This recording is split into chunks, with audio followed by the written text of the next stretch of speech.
오늘 하나님 주신 말씀은 잠언 16장 1절로 15절입니다.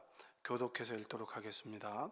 마음의 경영은 사람에게 있어도 말의 응답은 여호와께로부터 나오느니라.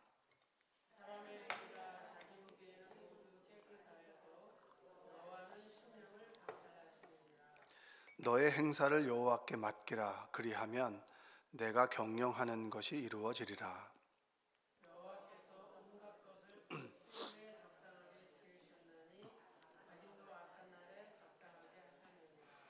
무른 마음이 교만한 자를 여호와께서 미워하시나니 피차 손을 잡을지라도 벌을 면하지 못하리라.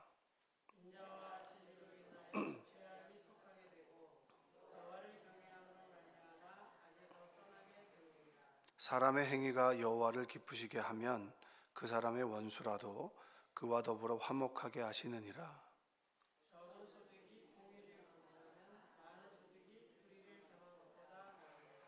사람이 마음으로 자기의 길을 계획할지라도 그의 걸음을 인도하시는 이는 여호와시니라.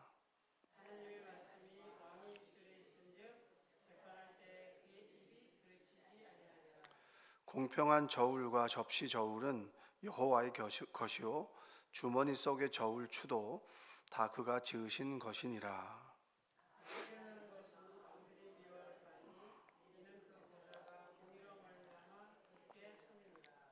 의로운 입술은 왕들이 기뻐하는 것이요 정직하게 말하는 자는 그들의 사랑을 입느니라.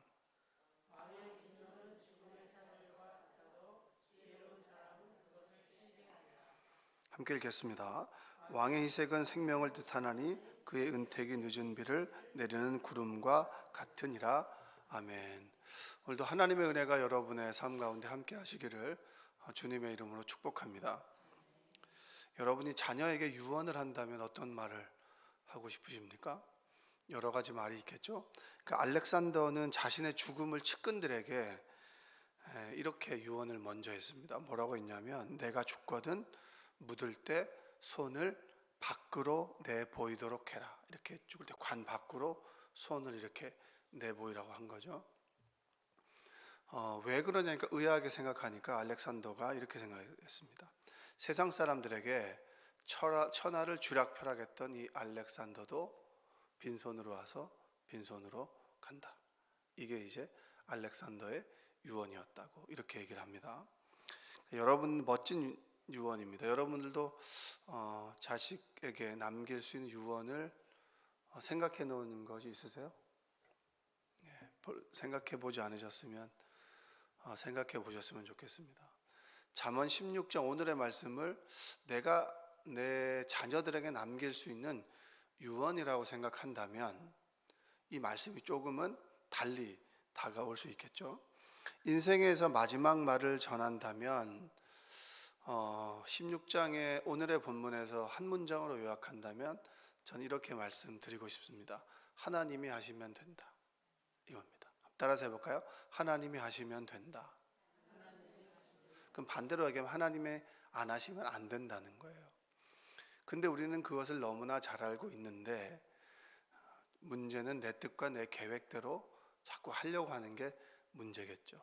그럼 목사님, 하나님의 뜻은 뭐고 내 뜻은 뭡니까?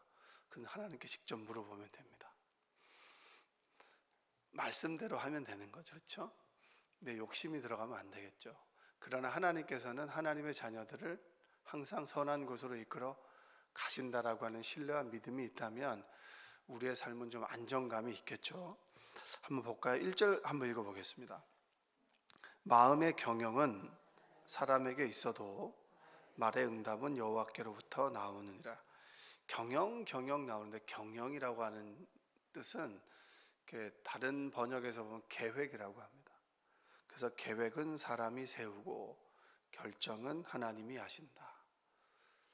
근데 계획을 내 뜻대로 계획을 세워놓고 하나님이 결정하시도록 하면 힘들까요? 그래서 계획은 내가, 하나님은 결정을 하고, 이것이 아니라 계획할 때부터 하나님이 하신다. 계획할 때부터 하나님께 묻고 하나님의 뜻대로 행한다면 하나님께서 결정이 쉬웠겠죠. 그래서 되고 안 되고의 결정은 하나님이 하시는 게 맞아요. 그러나 계획할 때부터 하나님께 묻고 하나님의 뜻대로 시작한다면 우리의 인생은 조금 편할 겁니다. 그 얘기를 해주고 있는 거예요. 우리가 계획을 세울 때 하나님께 묻고 하나님께서 이끌어 가신 대로 우리를 맡긴다면 우리의 인생은 하나님께서 결정해 나가십니다. 그래서 계획은 사람이 세우고 결정은 하나님이 하십니다. 해볼까요? 시작. 모든 것도 하나님의 인도하신 가운데 있다라고 하는 뜻입니다. 자, 2절 한번 읽어볼까요? 2절. 사람의 행위가 자기의 보기에는 모두 깨끗하여도 여호와는 심령을 감찰하시느니라. 자, 이 뒷부분은 여호와는 심령을 감찰하신다라고 하는 뜻은 주께서는 겉을 보십니까? 속마음을 보십니까? 여러분, 사람들과 오래 사귀다 보면 저 사람의 의도를 알까요? 뭘까요? 몰라요? 모르면 그 사람은 모르는 거고요. 그 사람과 오래 지나다 보면 남편이 대부분 이야기할 때 남편의 의도를 알아요? 몰라요? 대부분 아시잖아요. 근데 하나님은 우리를 지으신 분이기 때문에 그 의도를 정확하게 아시겠죠? 자, 겉으로 드러나는 행위가 옳게 보여도 그 마음의 심중에 다른 의도가 있다면 하나님께서는 그것까지도 보신다는 거예요. 그래서 저는 사람들의 제 자녀들에게 유언을 한다면 이런 말을 하고 싶습니다. 하나님 무서운 줄 알고 살아야 된다고. 하나님이 무서운 줄 알고 살아야 된다고. 왜냐? 하나님은 겉모습 이면에 있는 중심을 보시는 분이기 때문입니다. 여러분도 하나님 무서운 줄 알고 신앙생활 하셔야 돼요. 사람들 막대하면 안 됩니다. 하고 싶은 대로 다 말하고 살면 안 돼요. 왜냐? 하나님은 내 중심을 보잖아요. 승질대로 하고, 그 다음에 제가 원래 분이 많아요. 제가 원래 성격이 욱해요. 그럼 말도 안 되는 얘기죠. 두려운 사람 앞에서 어떻게 욱합니까? 예? 두려운 게 없어서 그렇죠. 승질대로 사는 게 아니라 믿음대로 사는 겁니다. 할렐루야.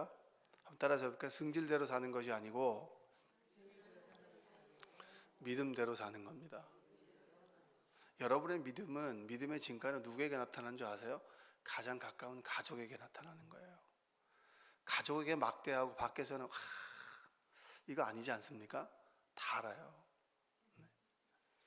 그러니까 가장 가까운 사람에게 내 믿음은 드러난다. 왜냐? 그 사람은 내 중심을 가장 잘 알거든요. 하나님도 내 중심을 잘 안다. 이 말은 우리가 타락한 본성과 자기 중심적인 태도를 꼬집는 말이에요. 자기가 원해서 해놓고 결과가 다른 사람을 위한 거면 내가 그런 것처럼 그거 다 안다는 거예요. 그거 하나님 두려워할 줄 알아야 된다는 거예요. 3절 한번 볼까요? 너의 행사를 여호와께 맡기라. 그리하면 내가 경영하는 것이 이루어지리라. 이거를 쉽게 얘기하면 무슨 일을 하든지 하나님께 맡기면 생각하는 것이 다 이루어진다. 하나님께 전폭적인 의뢰와 위탁을 하라는 거예요. 자, 그러면 내가 어떻게 보면 일을 할 때 나의 의지는 얼마고 하나님께 맡기는 건 얼마입니까? 수치로 하면 내가 일을 할 때 하나님께 맡기는 건 몇 프로고 내가 내 노력하는 건 몇 프로가 되겠죠? 얼마나 될까요? 50대 50? 50대 50은 죽도 밥도 안 되는 거예요. 네? 그럼 10대 90? 이건 게으른 거예요. 그럼 얼마 대 얼마를 해야 되는 거예요? 100대 100인 거예요. 최선을 다해서 우리가 인간이 할 수 있는 최고의 노력을 하고 그리고 하나님께 온전히 맡기는 것이 100대 100입니다. 그러니까 어떤 사람은 하나님이 해주시겠지, 하나님의 뜻일 거야, 그건 여러분의 생각이고요.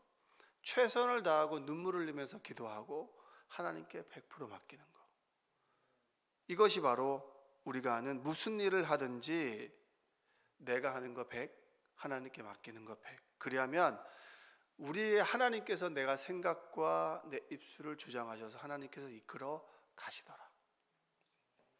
내 백의 노력이 하나님과 방향이 좀 다르다 해도 하나님을 신뢰하는 그런 믿음을 가지고 있다면 하나님께서 100% 인생의 길을 꺾어 가시더라. 그래서 여러분이 기도하고 하셨다면 당당하게 하시면 됩니다. 왜냐? 그 길을 인도하시는 분이 누구십니까? 하나님이세요. 할렐루야. 한번 고백해. 하나님이 하십니다. 자, 4절 한번 큰 소리를 읽겠습니다. 여호와께서 온갖 것을 그 쓰임에 적당하게 지으셨나니 악인도 악한 날에 적당하게 하셨느니라. 악은 하나님 밖에 있나요? 아니면 안에 있나요? 확실해요? 하나님이 지은 세계 안에 악이 있는 거예요? 악은 밖에 있는 거예요? 안에 있는 거 확실하죠? 그래서 하나님께서는 악인도 사탄과 마귀도 하나님께서 쓰일 때 쓰인다. 고레스가 하나님을 믿는 사람입니까? 안 믿는 사람입니까? 고레스 왕이 하나님을 안 믿는 사람이잖아요. 그렇죠? 구레네 시몬도 하나님을 믿는 사람이었습니까? 안 믿는 사람이었습니까? 믿지 않는 사람이었어요. 예수를 믿지 않는 사람이었습니다. 그를 쓰셔서 하나님의 일을 만드셨고, 그리고 포로로 귀환할 때 고레스 왕을 통해서 하나님의 역사를 이루시죠. 그가 선해서? 아닙니다. 하나님이 쓰시고자 하면 이 모든 우리의 인생은, 이게 세계는 하나님의 섭리와 계획 안에 있는 겁니다. 욥기에 보면 욥을 시험할 때 누가 올라가서 하나님께 얘기합니까? 하나님, 욥은 하나님께 얻을 것이 있기 때문에 믿는 겁니다. 제가 한번 시험해 보겠습니다. 하나님께서 뭐라고 하죠? 목숨은 건드리지 말아라, 이렇게 얘기합니다. 그러면 이건 하나님이 대단히 나쁜 존재 아닌가요? 어떻게 우리 사랑하는 자녀들을 사탄에게 맡기고 죽지 않게 건드려봐, 죽지 않을 만큼만 패란 말이야, 이 얘기 아니에요? 하나님의 섭리 가운데 때로 악한 것들도 사용하셔서 선을 이루어 가신다는 거예요. 아멘? 이건 쉽게 용납이 안 됩니까? 하나님의 주권 아래 선과 악이 있고, 그리고 하나님의 주권 아래 우리의 인생이 있는 거예요. 그래서 하나님 두려운 줄 알아야 돼요. 교회에서 큰 소리 내면 안 돼요. 여러분이 큰 소리를 내는 그 순간에 하나님의 음성이 들리질 않는단 말이에요. 하나님의 음성이 크게 들려야죠. 주의 종이 하나님 말씀을 선포하는 그 목소리가 크게 들려야 되는데, 여러분들이 계속 이렇게 떠들기 시작하면 하나님의 음성이 들립니까? 안 들립니까? 안 들리죠. 여러분의 입술을 낮추고 귀를 쫑긋 세우고 사람들의 말에 귀를 기울이고 하나님의 음성에 귀를 기울이는 곳이 뭡니까? 교회입니다. 교회는 그것을 훈련하는 곳이에요. 승질대로 사는 게 아니라 말씀대로 사는 겁니다. 그러니까 때로 내가 너무 말이 많으면 입을 좀 닫아야 돼요. 여러분에게 입을 닫는 은혜가 있기를 주님의 이름으로 축복합니다. 아멘. 크게 하셔요. 아멘. 자, 9절을 한번 읽어볼게요. 9절. 사람이 마음으로 자기의 길을 계획할지라도 그의 걸음을 인도하시는 여호와시니라. 자, 루터는 이렇게 이 말씀을 생각했습니다. 하나님께서 사람이 마음으로 계획한 길을 확고하게 하신다.